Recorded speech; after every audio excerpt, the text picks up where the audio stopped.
Hey, I'm Ced Hawkins. Welcome to the CedTalks Podcast. My guest today is returning to the podcast for the first time since November. He's a very driven and resilient individual, and I'm glad to showcase his mind right back on the show today.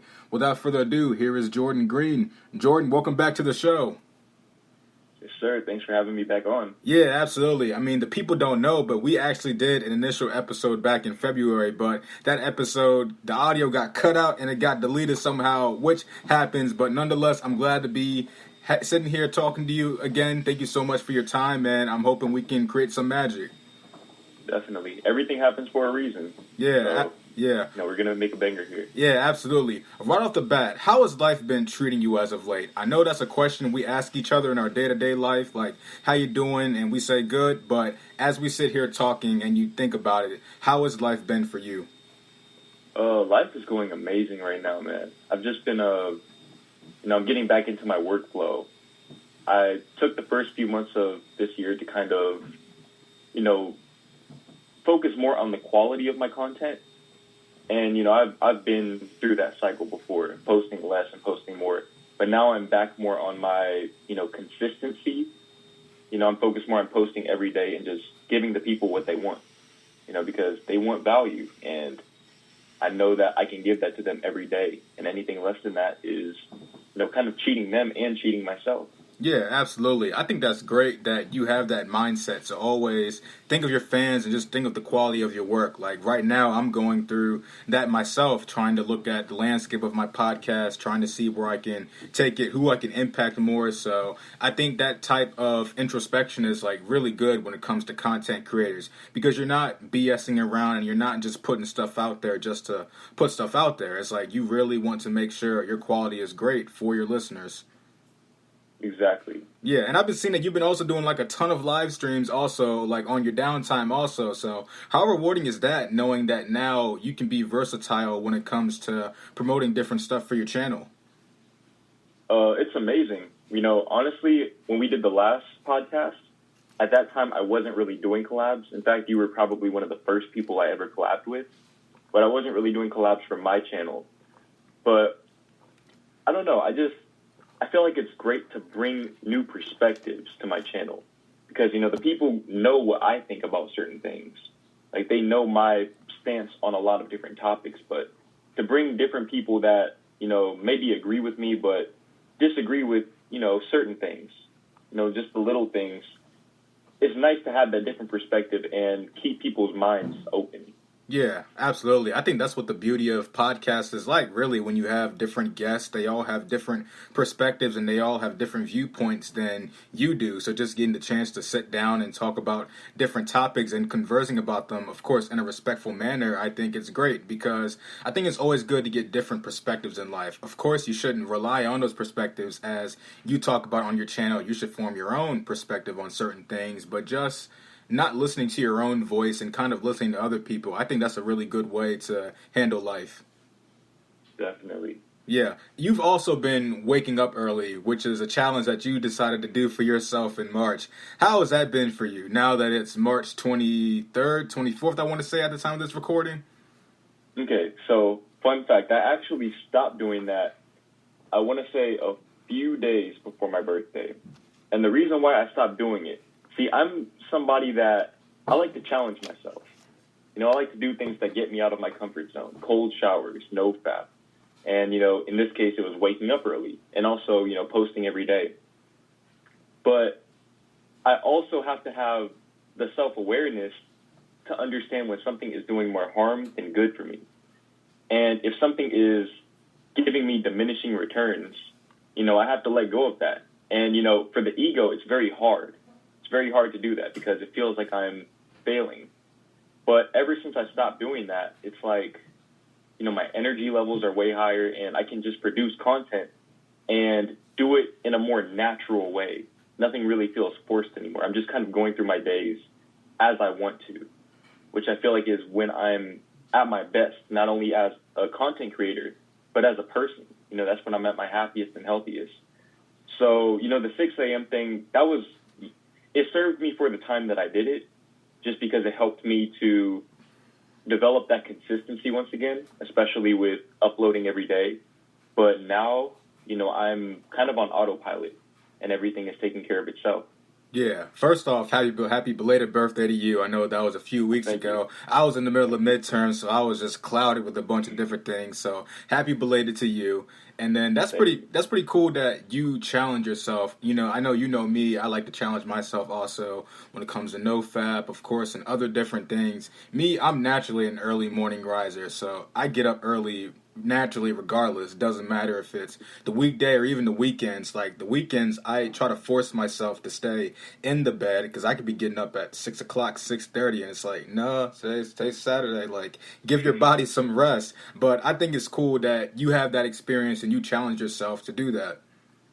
Yeah, definitely. Yeah. Do you see yourself at some point being an early riser, or do you think your body will always be on autopilot?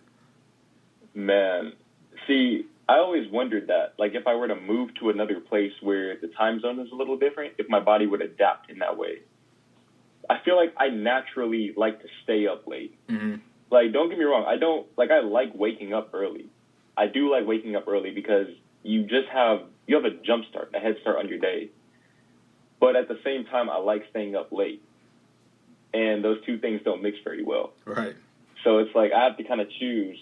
And, I feel like my thing is as long as you're being productive and getting everything that you need to get done that day, then it really doesn't matter. You could be nocturnal. Yeah, I feel you.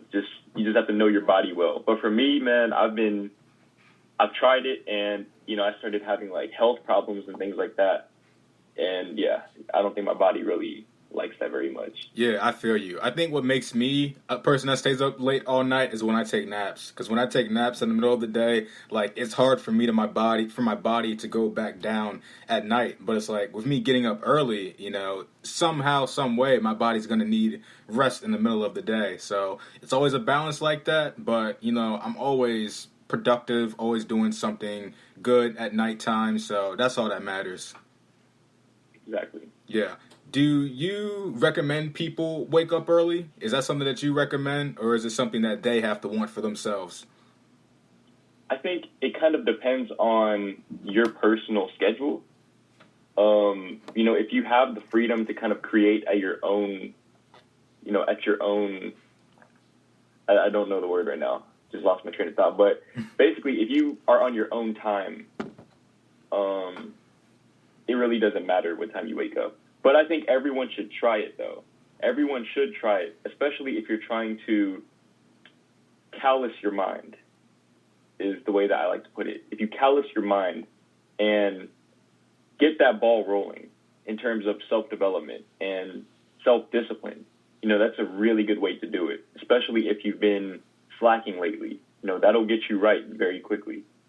Yeah, absolutely. I agree. Especially with me being a college student, it's like I always have to be one step ahead. Like my head has to be on a swivel because it's like that one moment where I slack or I slip up, like everything can just fall apart. And it's hard to like pick yourself back up when you're down. But, when you have that resilient mind, that disciplined mind, you always get back up. But it's such a struggle to do so. Yeah, actually, I want to know how you balance everything because I know you're in college. You have a job, you do the podcast, and you're like writing books and poetry in between that. How do you manage all of that? Scheduling, like I try to schedule out my time. Sometimes I'm on autopilot, like you said, and I'm kind of just doing things by the motions. But what really pulls me back in is just scheduling. And of course, I meditate. So if I take a time out of the day to sit down and really meditate, get my mind at like an ease state, then that helps teach me and tell me like what I need to do and what needs to get done. And of course, sometimes with everything that I'm doing, some stuff has to go on the back burner. Like obviously I can't sacrifice school, so that has to stay.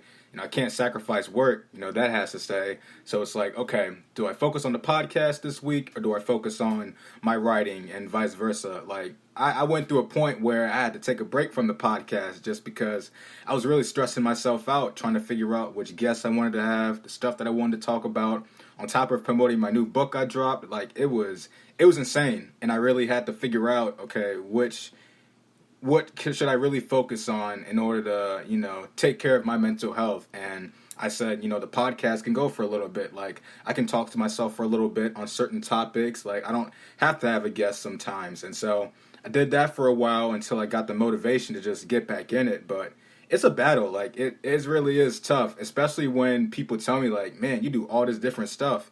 And I don't really see it as a lot because it's like, it's just my life. But when I really sit down and think about it, it's like, man, I do a lot of stuff. Like, it's crazy. It's crazy to think about. Yeah. Just, that's something that a lot of people that don't create content don't understand is like your mental health has to be, in a really good spot in order for you to be consistent with this. Because if your mental health isn't there, it's going to show in your content and you're not going to be able to produce at a high rate. And, your quality and your quantity is going to suffer as a result. So it's very important to make sure, especially, in our case, as we're, our content is centered around making people better. But if we have nothing to give, then we can't do that. And so it's important to put yourself first through all of that. Yeah, exactly. That's why I tip my hat off to you, because the amount of stuff that you work on and that you produce every single day, I mean, YouTube is pretty much your job. Like, that's pretty much your primary job, pretty much. Like, you don't have anything else. Like, that's all you have. So, of course, you're going to be busy and all that. But the fact that you continue to consistently put work out every single day, every single week, it's remarkable. It's incredible, especially at your age, because we're around the same age group. So I just think that's tremendous, bro. Yeah, man, I appreciate that. I actually, I was kind of inspired by seeing you write a book, and put that out. I'm actually working on something myself right now, and I'll definitely be, trying to touch bases with you to see if, just to like learn more about that process, because I honestly don't know what I'm doing. Yeah. I just, I'm in the outline stages right now.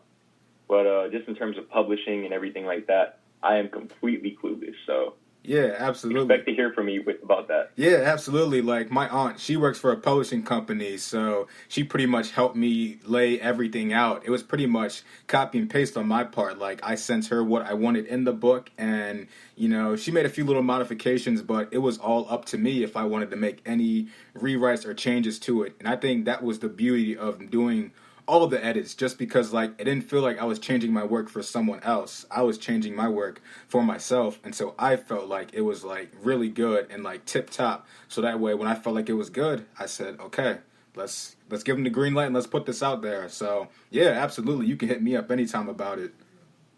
Sure, I appreciate that. Yeah, you actually dropped a video today just talking about how you've worked hard to get to where you're at now, because somebody had made the comment saying that you have this life because you got lucky. I've never dealt with any self-criticism like that, but when you hear stuff like that, how does that, make you feel? Because obviously you have to balance your ego with, pride and humbleness. So how does that make you feel? Well, okay, I want to go ahead and put this out there, and I will try to clarify that maybe through the comments of the video. The person didn't really have ill intent with the comment. Right. It was more so like, my channel and my supporters, it's kind of like a pocket of people that all have big dreams. And so realistically, that person was more of like the normal average person. The average person doesn't see YouTube as a viable career option, honestly speaking. So it was kind of like almost a reality check that there are people out there like that. Because with me personally, I've insulated myself in a sense and put myself around people that believe in me. And like anybody else is just like gone. So to see that comment, it kind of brought me back to a point where, I was first starting out on YouTube and there were people that maybe didn't believe in me. So it kind of like, it was like a lot of built up tension that all came out in that video. But, truth be told, I did take offense to that comment simply because for someone to say that what I did was just luck without seeing the work that I actually put into it. Because like I was saying earlier, content creation, it seems easy from the outside looking in, but there's a lot that goes into it. Okay, it's not a hard-working job. Hard work is like when I was working at IHOP, bussing tables, taking out the trash, mopping the floors. That's hard work. This is stressful work. This is the type of work where your mind has to be on point at all times. And, it can really weigh heavy on you if you're not careful. And just the amount of thought that goes into each and every video, people don't really understand that. So I see where he was coming from with that comment, because clearly he has no experience with content creation to have said that.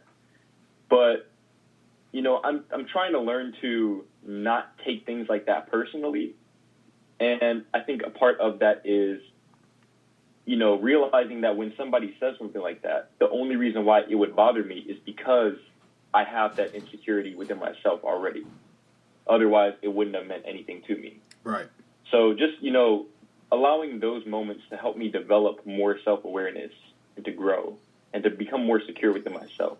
Yeah, absolutely. Like, I totally agree with you, especially with, like, how hard it can be with content creating, because, like, we're so passionate about this and we care so much about this that, you know, we want to make sure we're putting the best quality out there, like I said earlier. And to your average person, that may seem like nothing. Like, around this time last year, I wasn't doing a podcast. I didn't have a YouTube channel. I didn't have anything. So it would have been easy for me to make that comment towards you, like, oh, this guy just got lucky, you know, he didn't earn this. But it's like, now that I'm in the middle of it and I'm putting in a lot of work and I'm still thinking about taking my podcast to the next level, it's like, man, this is like really stressful and it's like really hard coming up with ideas and everything like that.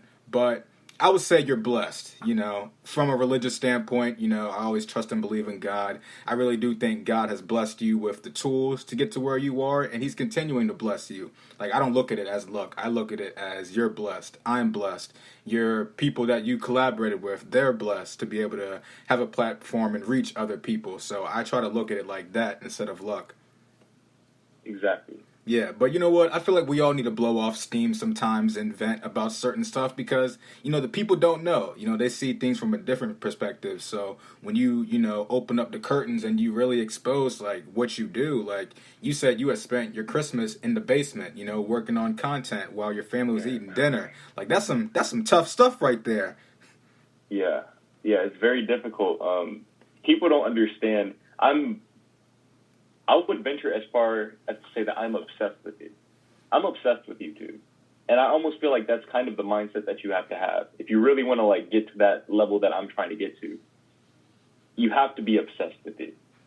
And, you know, I haven't taken a day off from YouTube, at the very least, since I quit my job, which was March 9th, 2020.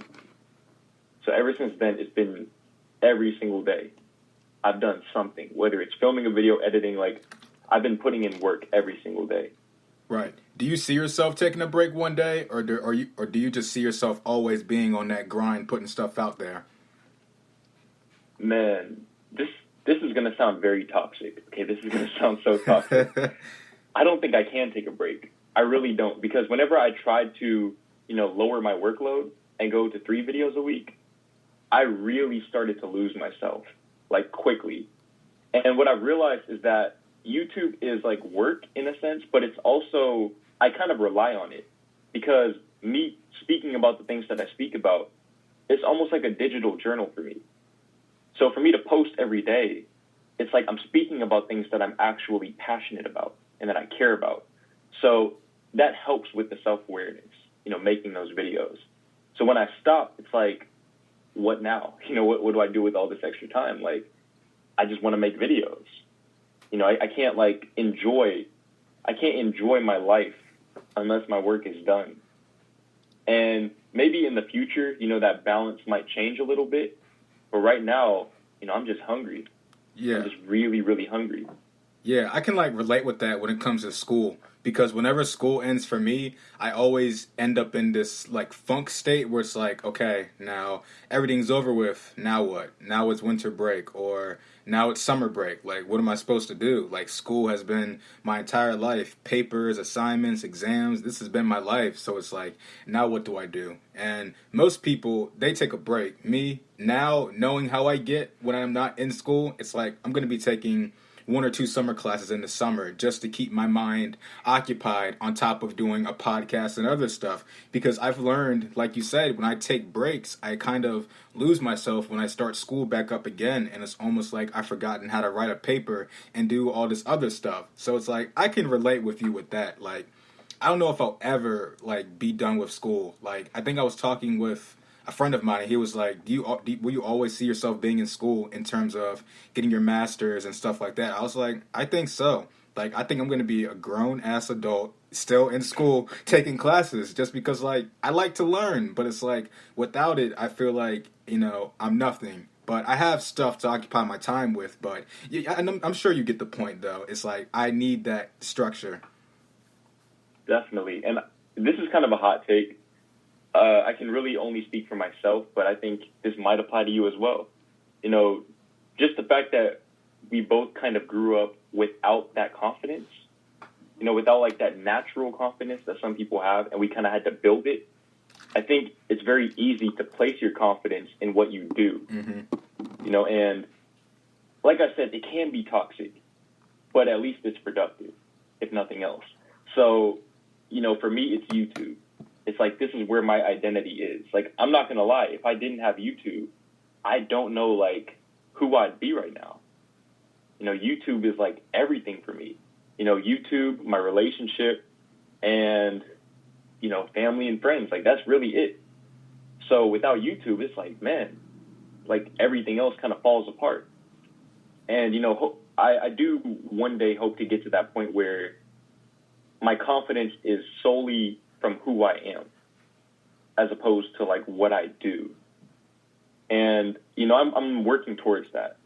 And I know one day I will hit that. Yeah, no, I totally agree. And I relate with you on that too, where it's like that confidence wasn't naturally there, but it's like now I'm building myself up and I'm starting to, look at myself the way other people, friends and family view me and see me. And that's going to prepare me for a lot, I'm not in a relationship yet, never been in one yet, but, that's fine. I'm still working on myself, still valuing my singleness and putting myself into these other different things just to keep building myself up and know who I am, so I'm not looking towards my future girl and placing all of my validation, and looking for it from her, because that's not how it's going to work out well.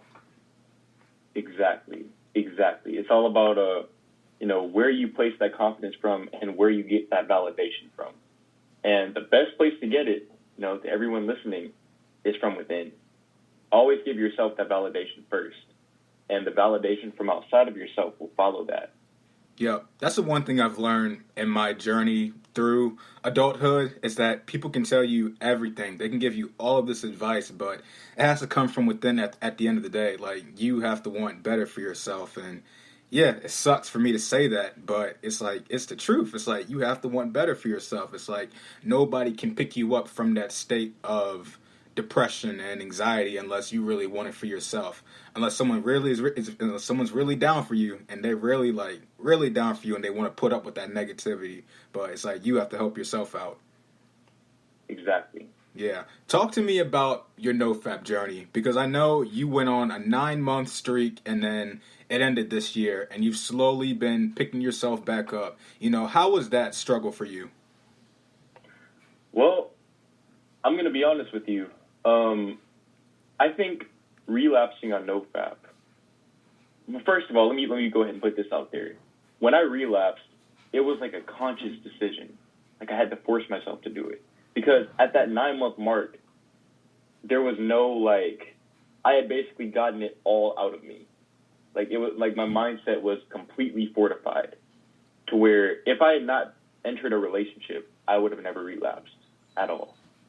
So, but at the same time, I'm glad that I relapsed because it gave me a chance to really relate to the people who are struggling. Because I didn't realize, man, this stuff is actually hard. I forgot because it had been so long. So now, I'm on, I don't know, today's the 23rd, I think. Yep. I started on the 9th, so it's been about 2 weeks. And, I feel a lot of my intensity coming back. I have more energy. I have more of an edge, if you will. And, a lot of times you don't really realize the benefits until you lose them. And that's, with anything in life. You don't appreciate what you have until it's gone. And, relapsing on NoFap, that was my reality check. That this is something that I need to continue doing. Yeah, I agree.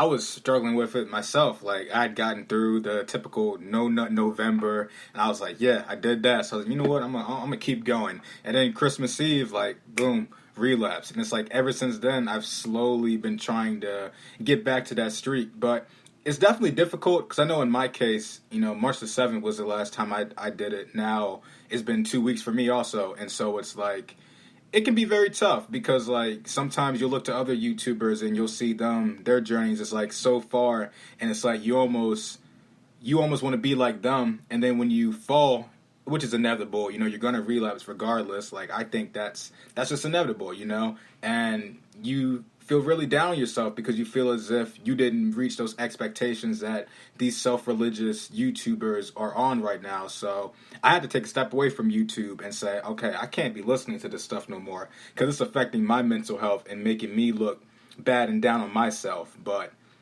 I say all of that to say, do you think it is healthy to relapse? Okay, so I'm glad that you said that because this is something that I said whenever I first started doing NoFap and making NoFap videos. I feel like the NoFap community can be a little bit toxic. And, what I mean by that is people put others down for not being where they are. And comparison is the thief of joy. And it goes both ways. So I think that for me, I've been trying to create content to give people more validation and motivation at the same time. Instead of just saying like, hey, I'm on day like 600 and you can get here too. It's like, okay, I'm going to tell you that, but I'm going to also tell you that, relapse can be good. I just posted a video recently talking about why relapse can be good because failure, adversity forces you to grow and expand. And to get the things that you want out of life, you have to expand. So when you fail, you're basically allowing yourself to grow. And for me, these 2 weeks on NoFap for this journey were probably the equivalent of like 2 months on my first journey. Just, it took me like 2 months to get to that same point that I'm at right now because I was able to learn from my mistakes and my previous journey and take all of that knowledge with me on this journey. And, sometimes you need that reset. Now, obviously, I don't want anybody to use that as an excuse to relapse. Mm-hmm. Don't say Jordan Green told me that it's okay to relapse. I'm not saying that. But what I am saying is that if you're struggling with it, learn from it. Don't beat yourself up over it. Learn from it. Be smart about it. Be tactical about it. And, apply your knowledge going into your next journey.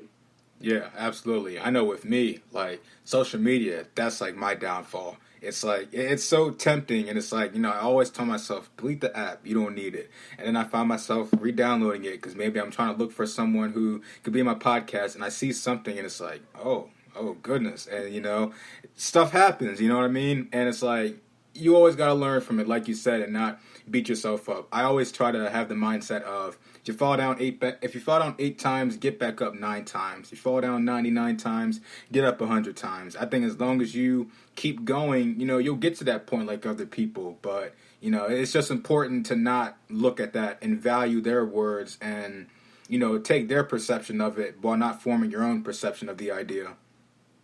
Exactly. Yeah. So you believe that men and women, because I'll lump women in there too. Do you believe that both sexes should do it, in moderation or just completely outright cut it out?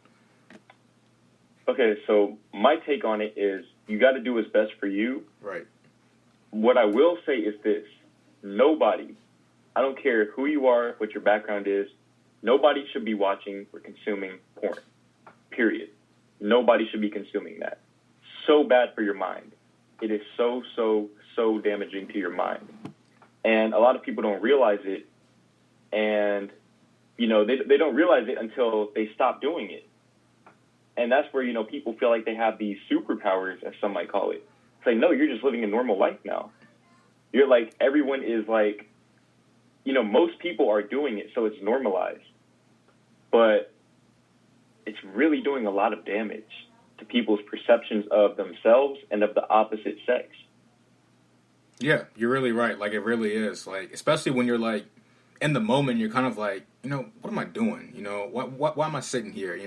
It's like when you're teenagers, you think it's cool, you think it's like great, and then it's like you get older and older and older, and you should be leveling up, you should be building yourself up, and it's like you still have that mindset of a 13-year-old, of a 14-year-old, and it's like, nah, you gotta find a way to level up. But like you said, it's all about the person and what they should be doing, and how, if it makes them feel better. If it makes them feel better, then go ahead and do it. But if you can recognize the problem, try to find a way to work on it, like you said.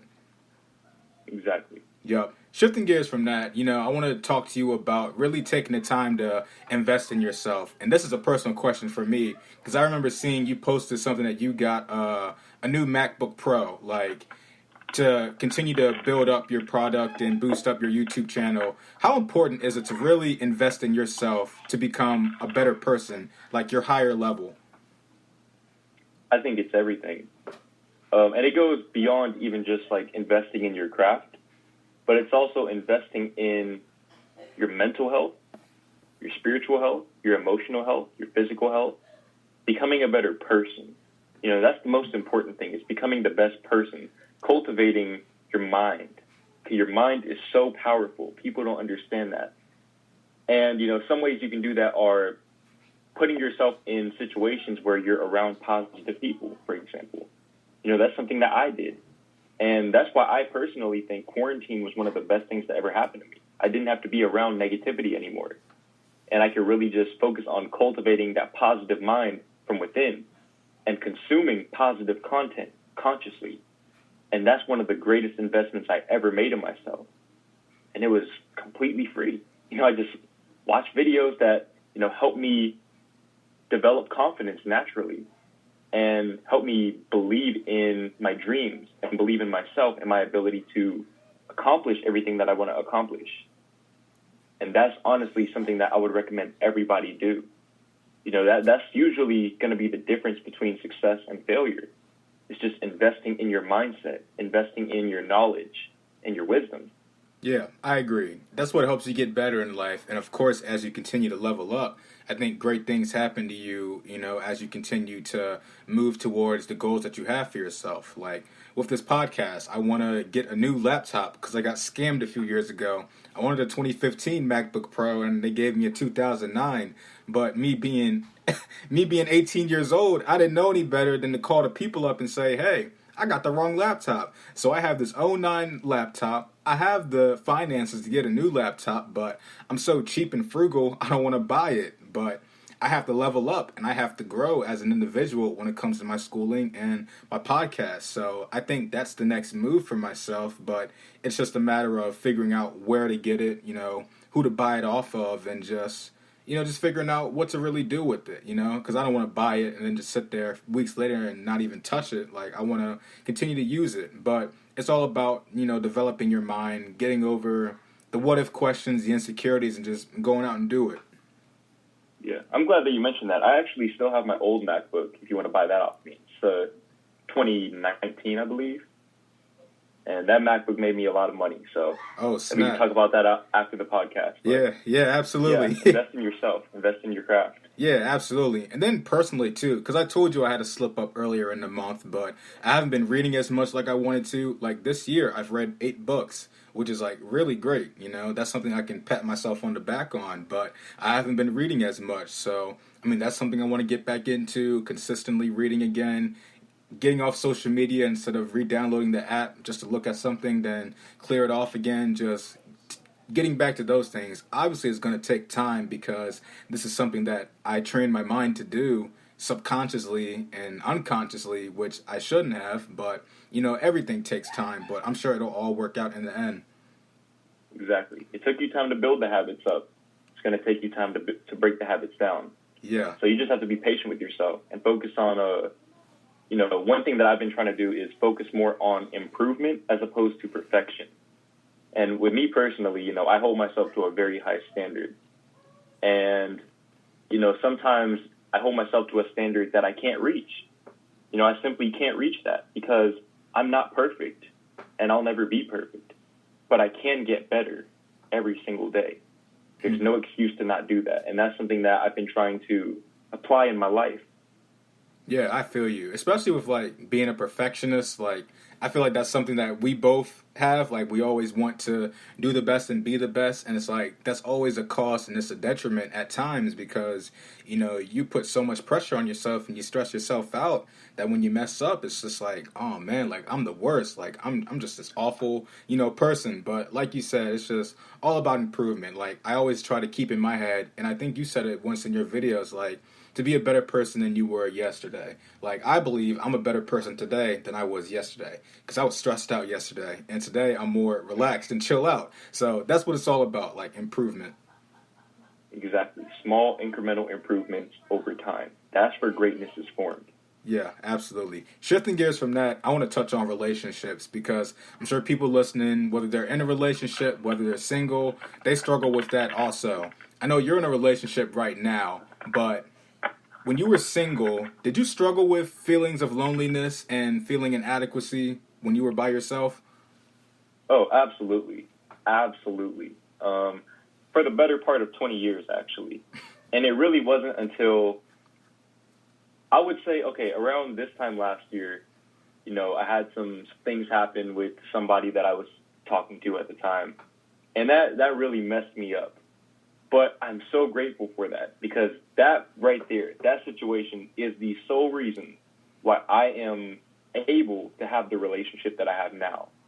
Because that's the one that forced me to, like, to anyone who's ever had their heart broken, like really badly, that will really change the way that you think. And it'll force you to make a decision. Okay, am I going to put myself in a position to feel this way again? Or am I going to make the changes that I need to make from within to make sure that this never happens again? Okay, now that's not to say that you can just avoid pain and all of that for the rest of your life. But what I mean by that is, that situation taught me to not put my happiness in the hands of another person. Okay, especially somebody that is struggling to carry their own happiness because they will not be able to carry it. And you have nobody to blame but yourself at that point. So over time, I realized that. And it wasn't until about October or November 2020 that I really started to get it, that I really started to understand that I don't need a partner to be happy. Like, I can be happy completely by myself. And literally, in December, like a month or two later, that's when I met my girlfriend. And like it all happened so fast. But honestly, the thing is, having a girlfriend, like it's really nice. Having a great relationship is really, really nice. But I was already happy before I met her. And that's the difference. Like we enhance each other's happiness, but we're not the source of each other's happiness. So it's honestly great. But, don't let a relationship be your life goal, I would say. Or like, don't place so much stock into it that you're not happy with being by yourself. Because at the end of the day, relationships are all temporary. You might meet the love of your life tomorrow, be with them for the rest of your lives, but then one of you is going to die. And then what? So finding the happiness from within not only allows you to be self-sustaining, but it allows you to enjoy the relationship that much more. Because there's no fear attached to it. It's just pure love. You don't have to be with that person. You don't need each other to be happy. But you want each other, and you choose each other every day. And that's true love, in my opinion. Yeah, absolutely. Like, I've come to that realization myself where, of course, it would be nice for me to have a partner. Like, I'd love to chill with some lady on a Friday night, Saturday night, watch a movie, or cook breakfast together, work out together. Like, who wouldn't want that? You know what I mean? But I've been coming to the realization that, I don't need that to make myself happy. Like, I have other things in my life that makes me happy, like writing poetry or writing short stories, doing this podcast, being outside, being in nature. Like, I love doing that stuff. That's the stuff that makes me happy. And it's like now I've come to the point where if I were to ever talk to a girl again and try to build something up with her, I wouldn't look to her for validation or look to her to make myself feel good. It's like I'm currently working on myself to make myself feel good as it is now. But like you said, you're trying to better yourselves together as a couple because you're both happy, individually, but when you come together, that happiness just multiplies. So that's what I'm trying to get myself right, get myself happy. So when I do get with my future partner, I'm not dependent on her to make myself feel better. Exactly. One thing that I think is that the better your relationship with yourself is, the better your relationship with your partner will be. So, with every moment that you don't have that partner yet, understand that you're strengthening that relationship with them when you finally do get it, because you're just becoming more and more prepared for it, as long as you're working on yourself through that time and cultivating that relationship with yourself. But also another thing is, with every moment that passes by that you don't have it, that's a moment closer to getting it. So it's like you're only going to get closer to it. And I can sit here and tell you right now, as somebody who waited almost 21 years to be in my first relationship, it was worth the wait. It was definitely worth the wait. And I would not have been ready for that relationship a day earlier. I got it when I was finally ready. And, you have to be patient with yourself and understand that, whatever you believe in, whether it's God, whether it's the universe, whatever higher power you believe in, or, if you don't believe in anything, you won't receive something that you are not ready for. You will not receive a relationship that you are not ready for. So be thankful that you don't have it yet, because that means that, you'll be able to sustain it longer whenever you do get it, because you'll be ready.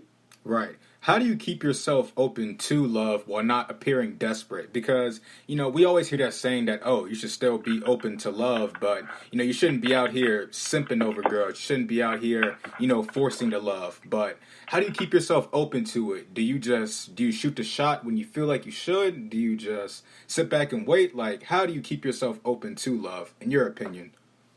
I think it's going to be a little bit different for everyone. Like everyone's individual path is going to be different. But for me personally, once I realized that this is going to enter my life, once I set that intention that, yeah, I'm going to find this type of love and I'm not going to settle for anything less. At that point, I was able to let go. I was able to let go of that desire because I knew it was coming. So I was able to place all of my attention on my purpose, making videos, writing, doing all the things that I feel like I need to do to get to where I want to go. And just giving myself that love, taking myself out on dates, traveling by myself. It's all the little things, all the things that you would want to do with a partner, doing them by yourself and enjoying it. And, when you finally do have a partner, it's crazy. I've had a few moments where, it's like I brought my girlfriend to the places that I always told myself, like, yeah, when I get a girlfriend, I'm going to bring her here. And it was almost surreal to me. It's like, wow, I actually did it. It's like, this is real. But before I had a girlfriend, I still enjoyed it. Mm-hmm. I still went out and watched sunsets by myself. I still went out to eat by myself. Now I just have somebody else to do those same things with me. And it's great. But nonetheless, even sometimes now, I still do those things by myself. I only see my girl maybe once a week.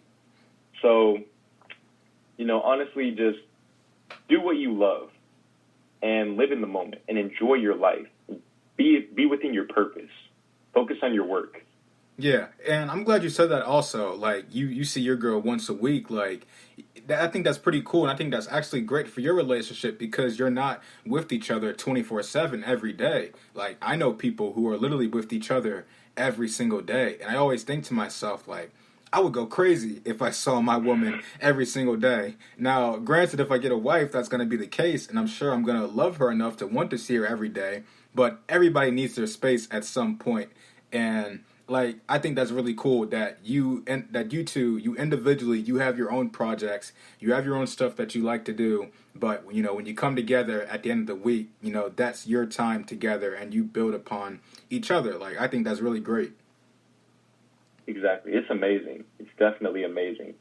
How do you find that balance? Do you call and text each other every day? Do you give each other space once a day, out of the time? How does that work out? Well, both of us are usually pretty busy, through the middle of the day. So we'll usually text each other every morning. Got you. And, we'll say, like, we'll basically tell each other what we're going to do that day. And then we'll say, like, okay, like, we're both going to be busy, so I'll just hit you up tonight. And then usually we'll either, like, text a few times or we'll FaceTime. So it's more of like a night and day type, or a night and morning type of thing. And, the weekends, that's usually when we would see each other. And I'll, like, go stay at her place or whatever. Got you. Like, that's awesome. Like, I can definitely respect that. I know whenever I find my relationship, that's something I'll definitely keep in mind because, I mean, like I said, like, I know people that see each other every single day.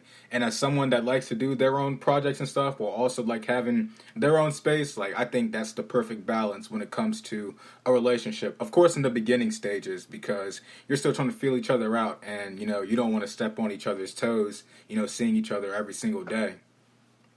Exactly. And, that's one thing, like, for me, even, like, with us seeing each other, like, once a week, I still have to find ways to integrate her into, like, my channel. Yeah. Because what I realized is I don't necessarily have the time to do both and give both the attention that I want to give them if I don't integrate them. And, thankfully, she's, like, cool being on camera and stuff like that. And she has value to provide as well. And I'm doing more content with her. But, like, for example, on that video that I posted today, like, we were on a date, and I just, like, whipped my phone out and started recording. And, like, I could tell, like, man, she wasn't really feeling that. Yeah, and I understood that. I understood that completely. But it's, like, at the end of the day, this is just kind of what it is. Like, I have to, and, like, she understands it. She has, like, the deeper understanding that, like, yeah, this is what he does. Even though, of course, she wasn't feeling it at the time, it's, like, she knows. She knows and she understands. Yeah, absolutely. Like, that's good that you have that respect and that relationship between you two. Yep. Shifting gears from that, from a mental health standpoint, how do you find the balance, or how should people find the balance from reaching out and talking to others while also finding ways to deal with the issues themselves? Because you never want to become too reliant on people for advice or feedback to validate yourself, but it's always great to talk to people and be open with your feelings. So how do you personally find that balance? All right, so for me personally, I think it's not even so much about telling other people. I think it's about expressing yourself. Yeah. Because a lot of times when you're really, like, in a tough spot and you're, like, telling a friend, for example, about your the things that you're going through, you don't necessarily want advice. You just want somebody that's going to listen to what you have to say.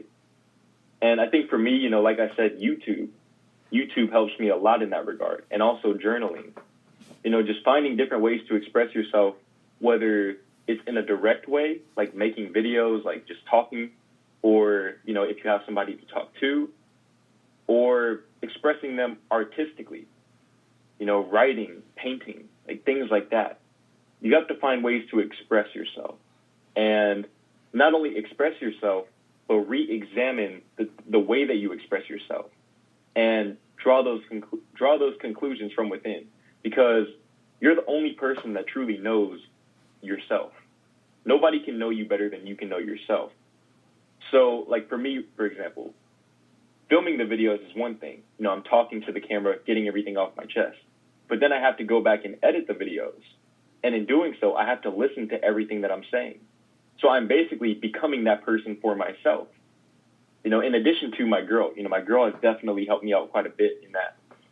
But I think, you have to find a way to express yourself, whether that's telling somebody that you trust or, keeping it in a journal and never telling anybody about it. Yeah, absolutely. I know I always try to focus on my poetry, focus on whatever writing that I want to do to help express myself, and of course the podcast also, being transparent about certain topics and certain issues, that also helps me out also. But, it's all about expressing yourself, like you said. Like, sometimes I get to points where, I'm still doing this thing and I'm still praying about it, and honestly, the best solution is to go to somebody you trust and express to them how you feel. And sometimes, like you said, you just need someone to listen to you and listen to just how you feel about a certain situation. And they may have the answers for you to help you out, but it all comes back to you wanting better for yourself. But I think just expressing how you feel to someone, that's a part of you wanting to better yourself also. Exactly. Self-awareness is the foundation of self-improvement. If you don't know what you need to work on, you won't know which direction to go in terms of bettering yourself. That's where people get stagnant because they don't know themselves. So it's important to take that time to express yourself and examine yourself.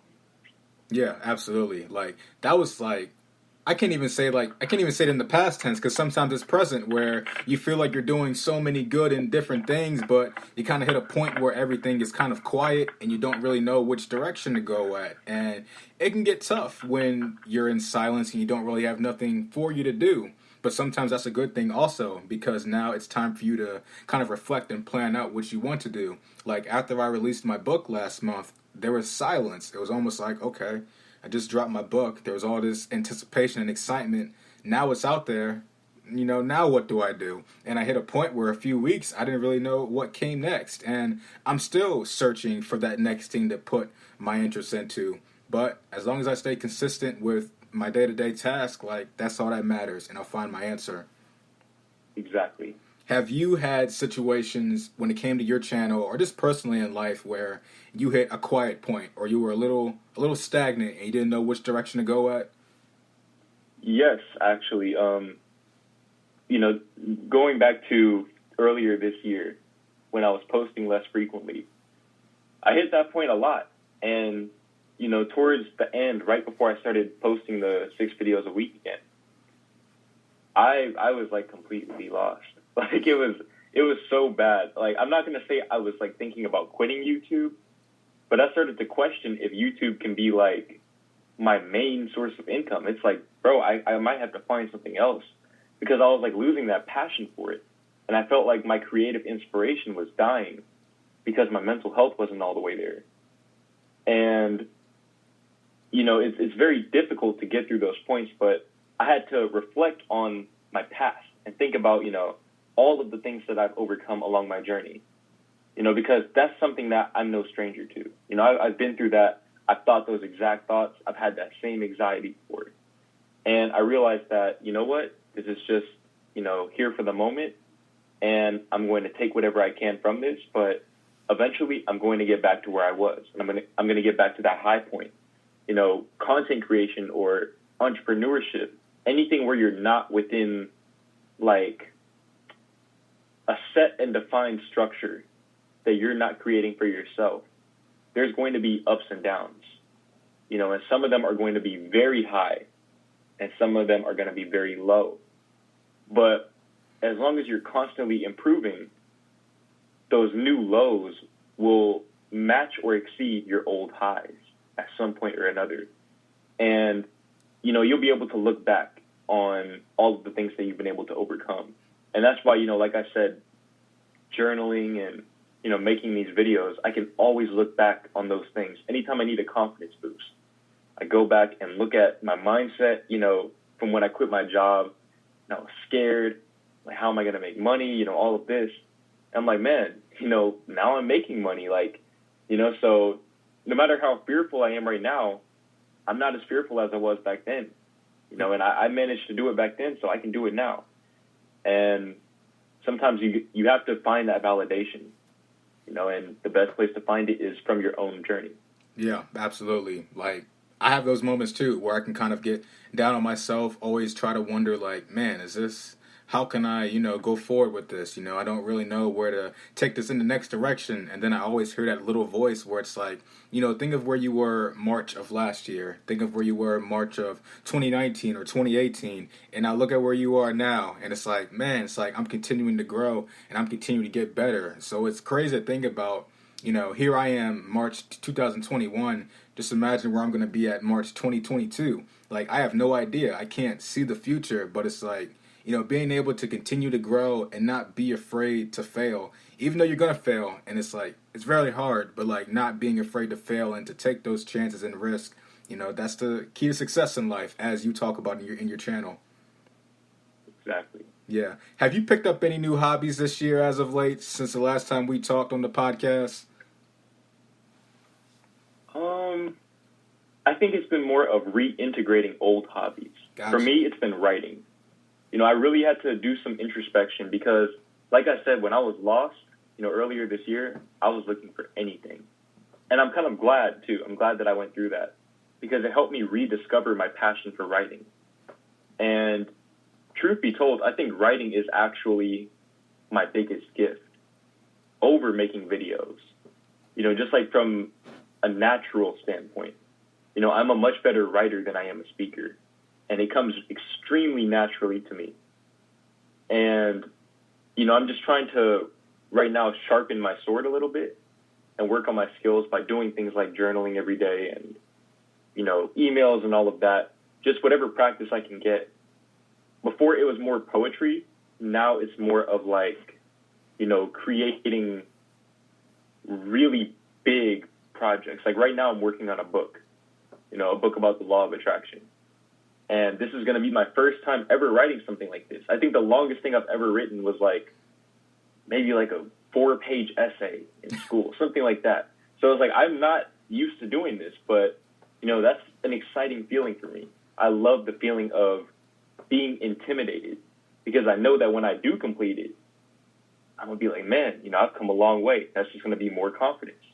Yeah, that's what's up. Like, I can totally respect that. Of course, you taking the step to get out of your comfort zone and do something like that is incredible. I'm gonna be the first person to read that Law of Attraction book that you write. You got to sign up for me though. But definitely, yeah, I remember you recommended me the Law of Attraction book that you read and you promoted it on your channel. I haven't gotten to it yet just because I like reading on like my iPad and stuff like that. But I think I'm gonna definitely sit down and read it and just pick up on different things because obviously it's worked great in your life with the story scripting, manifesting different things into your life. So I think that's a beautiful thing, and that's something that I'd like to pick up on myself. Oh yeah, it's a game changer to anyone watching this or listening to this. It's a game changer. I'm not doing paid promo for that book. Like all the promo that I do is free. Like I wouldn't be doing that if I didn't genuinely believe that book changed my life. And looking back on it, it did. Like that was the difference. Every time I read that book, I've read it twice now. And I don't read books 2 times very often. So for me to read that book twice, and both times I read it, great things happened. There's something to that book, And I think the real reason why it changed my life is because it's a book of methods. It gives you methods to use to program your subconscious mind.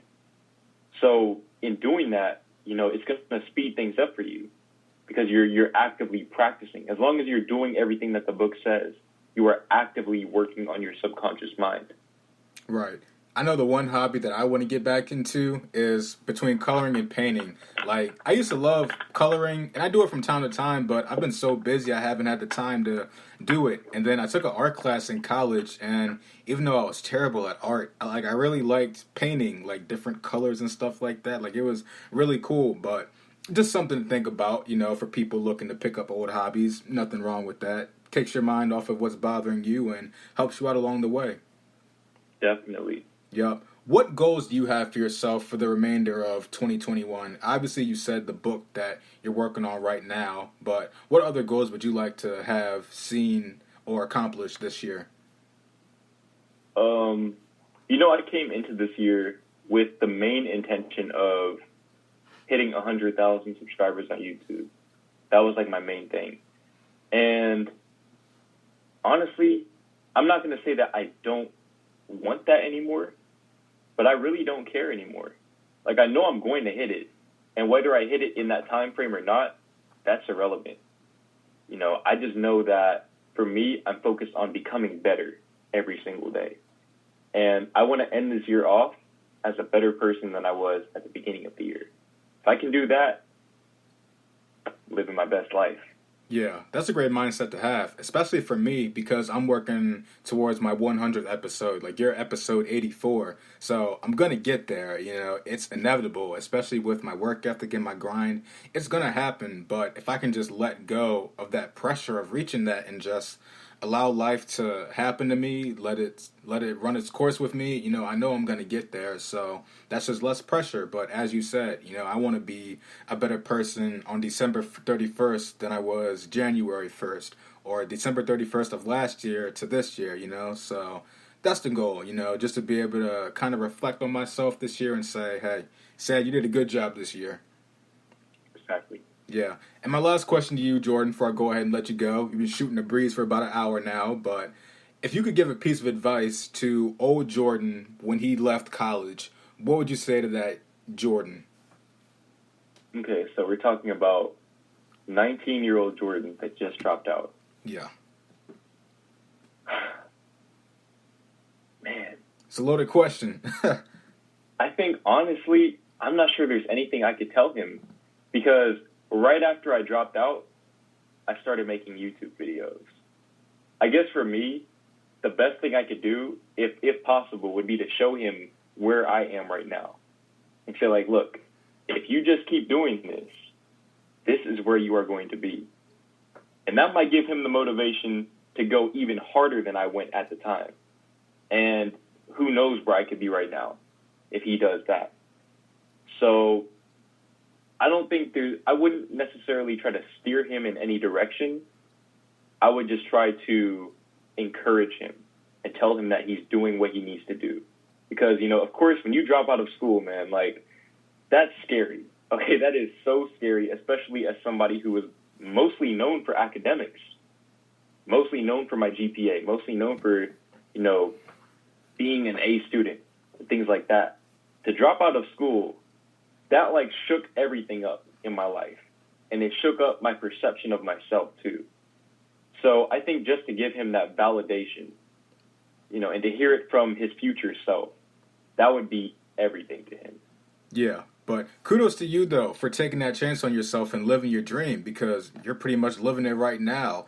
And that's something that everybody can really sit down and really respect about. And that goes for anybody, listening to it right now. If you take a chance on yourself, chances are you can be out here really living your dreams and accomplishing stuff. Sir, you have to take that leap of faith. If you want to fly, you have to jump off that cliff. Yeah, absolutely. But Jordan, I want to thank you so much again for your time. I love getting the chance to sit down and collaborate with you. Hopefully once I get that new laptop, I can make an appearance on your YouTube channel. But who knows where the sky and the roads will take us in the future. But once again, thank you so much again for your time. Sir, thanks for having me on. Yep. Again. All right, take care, bro. We'll be in touch. I appreciate you. Yep. All right, y'all. This wraps up this edition of the podcast. Stay blessed, stay encouraged. I'll be with y'all soon.